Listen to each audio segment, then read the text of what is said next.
प्रेम में मैं कहाँ, प्रेम में मैं कहाँ, और जहाँ मैं वहाँ प्रेम कहाँ। हे वज्रनाभ, प्रेम साधना का सबसे बड़ा विघ्न यही तो है, मैं। अहंकार, जब प्रेम पथ में अहंकार आ जाए तब उस उपासक का पतन ही होता है। महर्षि सांडिल्य वज्रनाभ को समझा रहे थे, कितना दूर है प्रियतम का महल, संभल कर चलना होगा। ये प्रेम का पथ है, कोई योग या ज्ञान मार्ग नहीं, ज्ञान मार्ग की ऊंचाई है। तत्वमसि यानी तुम वही हो, पर प्रेम की विलक्षणता तो देखो। जब अपने प्यार की याद में प्रेमी डूब जाता है, तब एक अलग ही अधिकार जन्म लेता है। उसके हृदय में प्रेमी अपने प्रियतम में इतने अपनत्व से भर जाता है कि तुम और मैं ये भी छूट जाता है, क्योंकि सब कुछ उस प्रेमी के ही चरणों में समर्पित है। सब कुछ अपना कहने को कुछ बचा ही नहीं। ये देह भी नहीं, ये मन भी नहीं, ये चित्त भी नहीं, और ये अंतिम अहंकार यानी मैं भी नहीं। हे वज्रनाभ, जब प्रेम में मैं आता है, अहंकार आता है, तब इसे हटाने के लिए स्वयं प्रेम देवता आगे आकर विरह और वियोग देखकर उन आंसुओं से मैं को निकाल देते हैं, बहा देते हैं।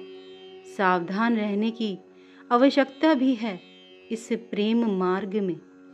वह सांवरा हमारा सजन तो युगों से हमारे द्वार पर ही खड़ा है, खटखटा रहा है। हम कभी उस तरफ ध्यान ही नहीं देते। वो प्रिय हमारी प्रतीक्षा में खड़ा है, सदियों से खड़ा है, पर उसका ध्यान है, उसका ध्यान तो सदैव हमारी तरफ ही रहता है। हम चूक जाए पर वो हमारा सजन नहीं चूकता, वो हमें नहीं भूलता। हाँ वज्रनाभ, वो दुखी हो जाता है, वो द्वार पर खड़ा खड़ा उस समय दुखी हो जाता है, जब ये जीव मैं की बेसुरी राग अलापता रहता है। अहंकार से इतना गिरा रहता है जीव, इसे कुछ याद नहीं रहता। ये अहंकार बहुत बुरी चीज है। इसी से साधना की ऊंचाई तक पहुँचे साधक भी घिर जाते हैं। ये देखा गया है, महर्षि सांडिल्य ने वज्रनाभ को समझाया। अहंकार बाधक है प्रेम मार्ग में। तो क्या गोपियों के मन में अहंकार आया? हाँ वज्रनाभ, महर्षि ने कहा। कैसा अहंकार गुरुदेव? और फिर क्या श्री श्याम सुंदर ने उन्हें छोड़ दिया, त्याग दिया? एक ज्ञानी और योगी की भांति इन प्रेमियों का भी पतन हो गया? नहीं वज्रनाभ, नहीं। योगियों की तरह और ज्ञानियों की तरह प्रेमियों का पतन नहीं होता, क्योंकि प्रेमियों को संभालने वाला स्वयं उसका प्रेमास्पद उसके साथ होता है, उसके पीछे होता है। वो गिरने नहीं देगा तुम्हें। अगर गिर भी गए तो वह तुम्हें अपनी बाहों में भर लेगा। हाँ वज्रनाभ, पर उस अहंकार के रहने तक वो इतना रुलाएगा कि तुम्हारा समस्त मैं भाव बहा देगा, निर्मल बना देगा तुम्हें वो। पर ऐसा हुआ क्या था उस रास मंडल में? वज्रनाभ के प्रश्न बार बार पूछने पर महर्षि आगे का चरित्र सुनाने लगे। श्याम सुंदर, ओ श्याम सुंदर। हाँ, क्या है? श्याम सुंदर, मेरे केश बिखर गए हैं, इन्हें बांध दो। श्याम सुंदर।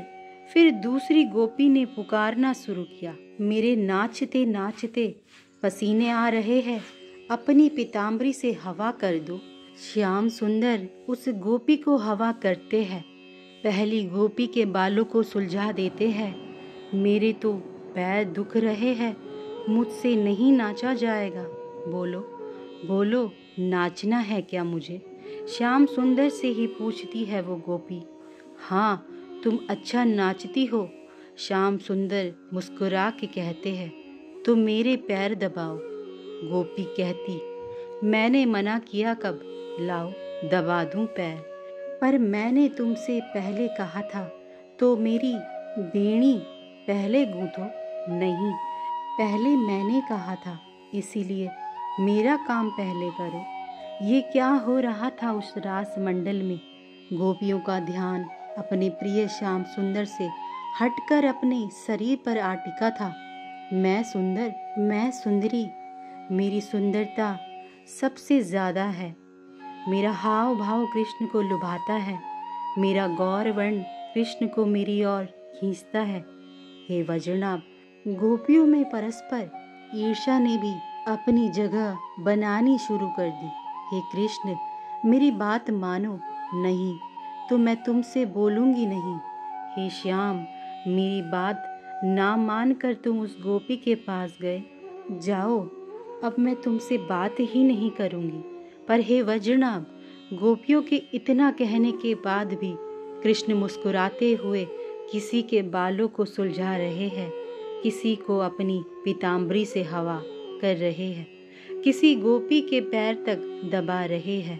पर गोपियां कितना विवश कर रही थी कृष्ण को।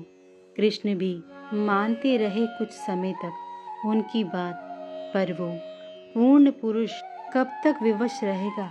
अंतर्ध्यान हो गए। हाँ, वज्रनाभ एकाएक अंतर्ध्यान हो गए। कृष्णचंद्र। उन ब्रिज कुमारियों ने सोचा भी नहीं था कि कृष्ण इस तरह उन्हें छोड़कर चले जाएंगे। आर्त क्रंदन गूंज उठा गोपियों का। विलाप कर उठी सब गोपियां। यमुना, वृक्ष, पक्षी सब इस आर्तनाद में साथ थे। हमारी जैसी अभागिन और कौन होगी। अहंकार किया हमने। श्याम सुंदर को अपनी बाहों में भरने के बाद भी हम देह भाव से चिपक गई। श्याम सुंदर को देखने के बाद भी इस तुच्छ देह को देखना धिक्कार है, हमें धिक्कार है। हे वज्रनाभ, वो पुकार, वो विलाप बड़ा आर्त था। याद रखे वज्रनाभ, ये प्रेम साधारण मार्ग नहीं है। सिर जब तक धड़ पर है तब तक अहंकार है। सिर काट कर चरणों में चढ़ाया जाता है प्रियतम के, तब महारास होता है, यानी अहंकार चढ़ाना पड़ता है। मैं को तू में बदलना पड़ता है, और ये हृदय से होना चाहिए सहज। जय श्री राधा, जय श्री हरिवंश।